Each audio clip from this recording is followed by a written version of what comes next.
Businesses today go through several reoccurring types of change, and most transformations are really quite a messy cocktail of more than one. And that's why leaders often think that they're managing a strategy shift, when in reality, they're juggling a strategy shift, a culture reset, a tech rollout, a leadership identity crisis, and three mildly traumatized middle managers with brave faces and overloaded calendars. And if you've led or lived through more than one such a business transformation, you probably felt this strange sense of deja vu. The strategy makes sense, the timeline looks realistic, the leadership team is aligned, and yet when the execution kicks in, it starts to wobble. Not dramatically, but oh so quietly.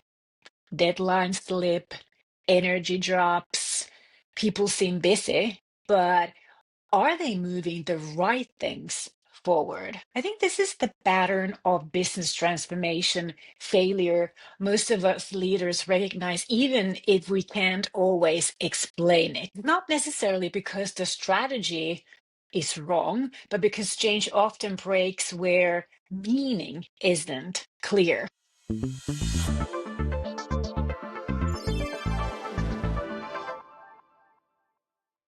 Welcome back to my podcast this week. For those of you who are new to this podcast, my name is Susanna Rantanen, and I'm known as a story-driven business and employer brand strategist. In this episode of the Story-Driven Business Podcast, we're going to talk about change management, the ultimate survive and thrive of business transformation. I'm going to unpack why most business transformations fail in the same place and how meaning gaps, middle management pressure, and communication breakdowns quietly undermine even well-designed change initiatives. The reasons business transformations so often feel heavier than expected is this. Businesses today are rarely going through just one kind of change. What gets labeled as a transformation is usually a stack of changes that are happening all at once. There may be a strategic change where the company is moving into a new direction. There may be an organizational change where structures, roles, or responsibilities are shifting. There may be a cultural change where leaders want people to behave differently, collaborate differently, or think differently. There may be an operational change where processes, workflows, and priorities are redesigned. And almost always now, there is some form of technology or digital change sitting in the middle of all of it, smiling innocently like it hasn't just rearranged everyone's working life. That's what makes transformation so complex today. People are simply not being asked to support a new strategy. They are being asked to work differently, decide differently, relate differently, lead differently, think differently, act differently, and often see themselves differently inside the business. And this is where many leaders underestimate what change really asks of people, because from the top, transformation can look very logical, it's necessary. And it can even feel very exciting. But from the middle and the front line, it often feels like several overlapping questions arriving at once. Like, where are we going? What matters the most now? What am I supposed to stop doing? What am I now responsible for? What still counts as success? And perhaps most importantly, where do I fit in this new version of this business? The last question matters more than many leaders realize, because some changes are about systems. Some are about structure, some are about markets, growth, and profitability. But the hardest changes are always the ones that touch our identity. When a business moves from founder led to professionally led, that is an identity change. When a company shifts from local success to global ambition, that is also an identity change. And when leaders ask people to move from compliance to ownership, or from siloed working to shared accountability, that is identity change too. And identity change is never just operational, it's emotional, it's behavioral. It is a change that fits in many interpretations. People are trying to figure out not only what is changing, but who they now need to be in order to succeed this change.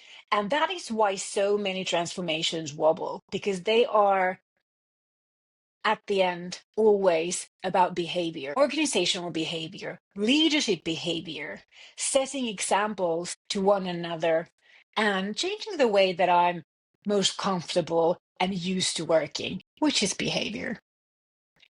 And it's not because the organization is weak. It's not because people are averse to change and being difficult. Not at all. It's because too many layers of change are happening at once, and meaning is not being carried clearly across those layers.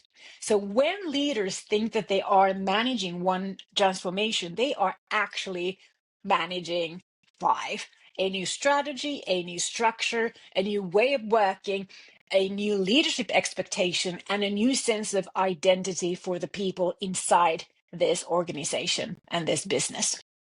And that is a lot. If those layers are not translated into clear meaning, people do what human beings always do when the path ahead feels foggy. They default to what feels familiar. They protect their own performance and goals and success. They avoid risk. They keep busy, and they quietly retreat to old behaviors, not because they are resisting change, but because ambiguity makes old habits feel safer than those unclear expectations. So, when we talk about why business transformations fail, this is a crucial place to start. Businesses today go through many kinds of change: strategic change, organizational change, cultural change, operational change, digital change, leadership change, capability change, and that identity change. And the more layers of change you ask people to absorb, the more important it becomes to communicate not just what is changing, but what that change means. What that change means to you as an individual, what that change means to you as a leader, what that change needs to mean for the business and for its owners. Because without meaning, change becomes just pressure. And pressure, sooner or later, always breaks. So, one of the most misunderstood causes of business transformation failure is that people do not resist change, they resist unclear meaning. When as leaders announce a transformation or a change, we usually communicate the what and the when and the milestones. But what often goes missing is what this change means for the business, what this change means for you as an individual inside this business. And how is this going to change your role? What will success looks like in your day-to-day behavior? What will it look like in my day-to-day behavior as a leader? What stays the same and what actually matters now? This is where organizational change failure begins. It doesn't begin in strategy decks or in PowerPoint presentations. It begins in those meaning cabs. And when meaning isn't clear, people fill in the blanks. And those assumptions are rarely helpful or even correct.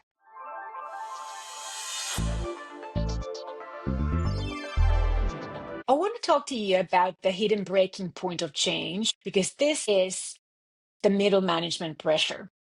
This is where most business transformation actually breaks, because middle managers sit between the leadership intent and the frontline reality. They are expected to translate strategy, even if they don't quite understand it themselves. They are expected to absorb all the resistance and maintain performance, support people emotionally, enforce new behaviors, all at the same time.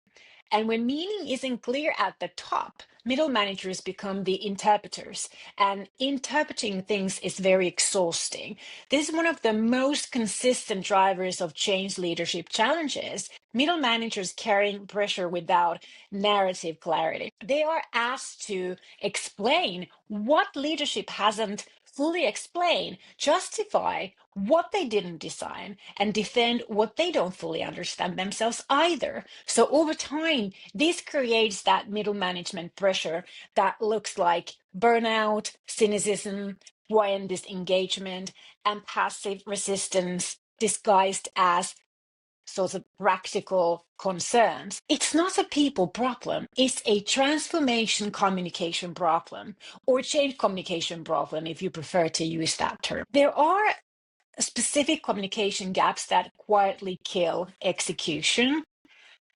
I think that most leaders and communication specialists or communication managers, they believe that they have communicated the change when they have announced it, when they've shared the decks, when they've held town halls. But you can still find these communication gaps. They still form, not because the information wasn't shared, but because the meaning, the purpose of that change wasn't clarified, it wasn't reinforced. The common leadership communication gaps I've recognized include assuming that one announcement equals understanding in every single person in the organization, using very abstract language instead of operational clarity, talking like a human, one human to another human being.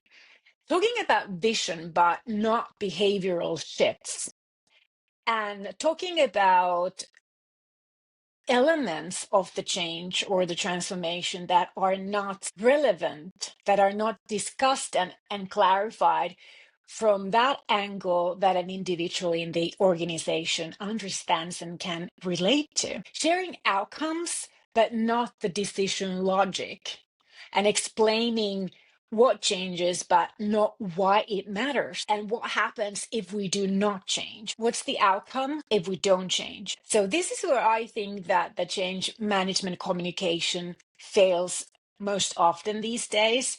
People may be communicated the message, but they don't understand it. They don't really digest it. They don't integrate it in their understanding, in their behavior, in their own decision making, in their prioritizing of the time at work. And when people don't integrate the meaning, their behavior becomes inconsistent.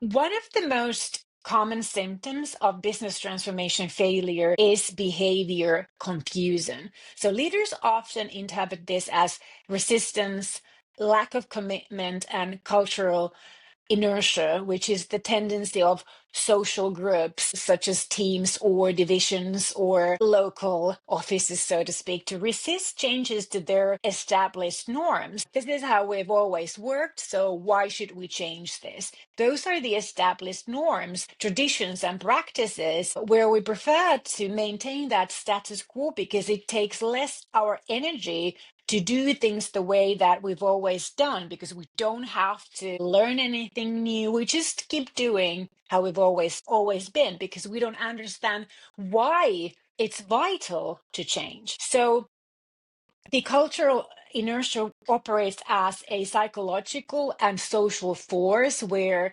unless a change is already in motion, these groups, be your team, be your business division, be your country team, whatever, groups will resist it to protect their cultural identity, often contributing to intergroup prejudice and slow adoption of new societal or organizational behaviors. But behavior confusion is usually a meaning problem. I dislike when we talk about that people resist change, people are being difficult, they're lazy, they don't want to change. We will all change when we understand why it's necessary for us. So it's a meaning problem. It's not a behavioral confusion.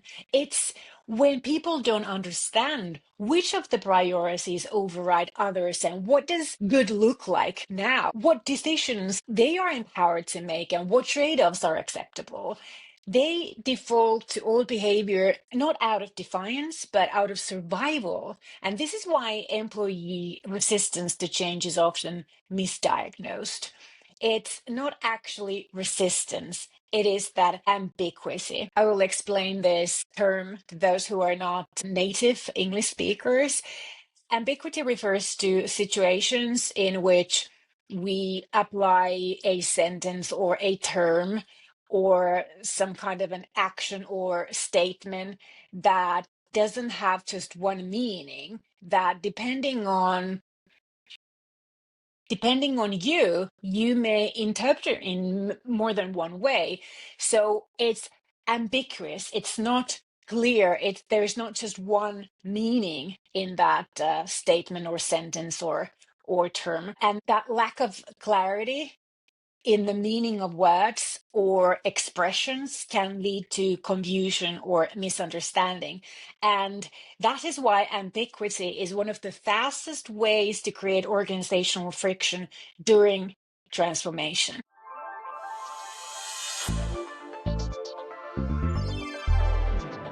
So let's dive into why meaning is the missing layer in most change leadership. Most business transformations focus on structure, processes, technology, KPIs, workflows. Very few focus deeply on shared meaning, narrative clarity, role identity shifts, emotional understanding of change. And this is why so many transformations look complete on paper or on your PowerPoint decks, but very incomplete in reality. Because meaning is not soft. Meaning is how people decide, what do I prioritize? How do I interpret these trade offs? Whether to lean in or stay safe, whether to own this change or wait it out.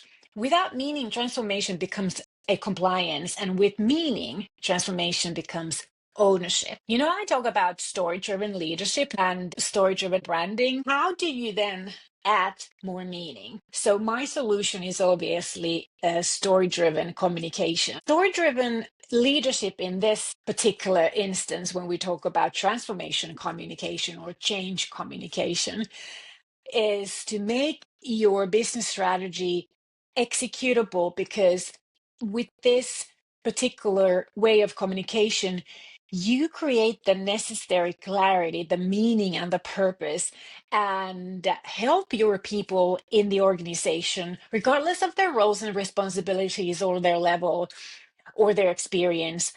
You help them vision what the future looks like after this transformation, for them as individuals, for them as part of a team or division, for the business, and obviously for any other stakeholder in their perspective. So when you as a leader narrate the change, you explain the logic behind decisions, not just once or twice, but systematically, continuously, like you're making a documentary about the change to your people. You clarify what success looks like in real behavior. You acknowledge those uncertainties instead of trying to hide them, push them away, and you invite your people into the journey, not just to the destination. Story driven leadership during change reduces that middle management pressure. If you are working in the middle management or as a middle manager, then this will significantly reduce your pressure in between the top management and the people. Obviously, this will reduce communication gaps, behavioral confusion, silent resistance, organizational drag. In other words, this will directly reduce business transformation failure, not by motivating any harder, but by making meaning clearer. When you are more clear about the meaning, you will help people find that motivation within themselves. So, I want to give some practical reflection for you as a leader.